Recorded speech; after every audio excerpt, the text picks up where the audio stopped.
Well, everyone, a question that I've been seeing quite a bit is basically, should you go ahead and buy an iPhone that has a low battery health percentage? Now, what does that even mean? Well, that basically means going through buying an iPhone out either in the brand new or used market. Well, if it's brand new, it's not going to be having a low battery health, but buying an iPhone in the used market that's essentially going to have a very low battery health. Now, the short answer of this, in my opinion, is that it really depends on how long you plan on keeping this iPhone and how low that battery health percentage is. So let's say you're in the used market and you want to go ahead and buy an iPhone that's essentially going to last you maybe like a year. Maybe you need like a side device. Well, if you're going to use it for less than a year, if you don't mind charging it all the time, if your battery health, is even down to like 50%, if you're only going to keep it for less than a year, and if you can keep it around a charger, it's really not going to be that big of a deal depending on what type of iPhone it is. If it's an iPhone XS with 50% battery health, that iPhone is probably going to last you like an hour best. Right? It's not going to be that great of a battery health,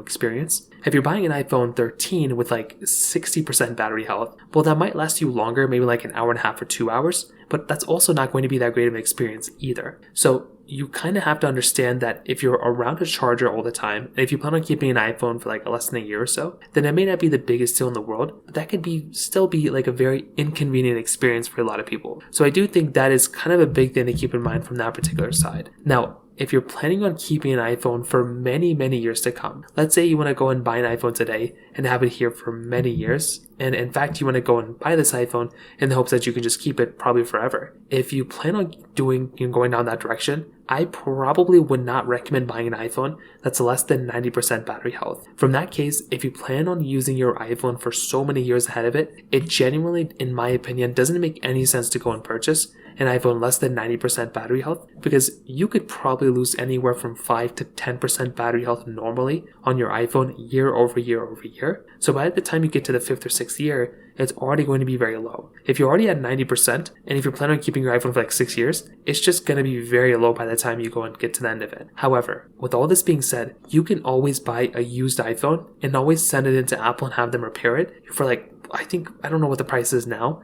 but depending on the iPhone you get, you can always purchase an iPhone, replace the battery, send it into Apple, have them replace it, and that could be a cheap way for you to go ahead and get a newer, get a used iPhone with a new battery and kind of save some money on that particular side as well. So you have a couple options, but that's kind of the main things you can kind of keep in mind there. If you have any other thoughts or questions, please let me know in the comment section below. Hit the like button, that will mean so much, but definitely hit that subscribe button. More importantly than everything else, I love every single one of you guys. Hopefully I'll catch you guys in the next video. Peace out till then.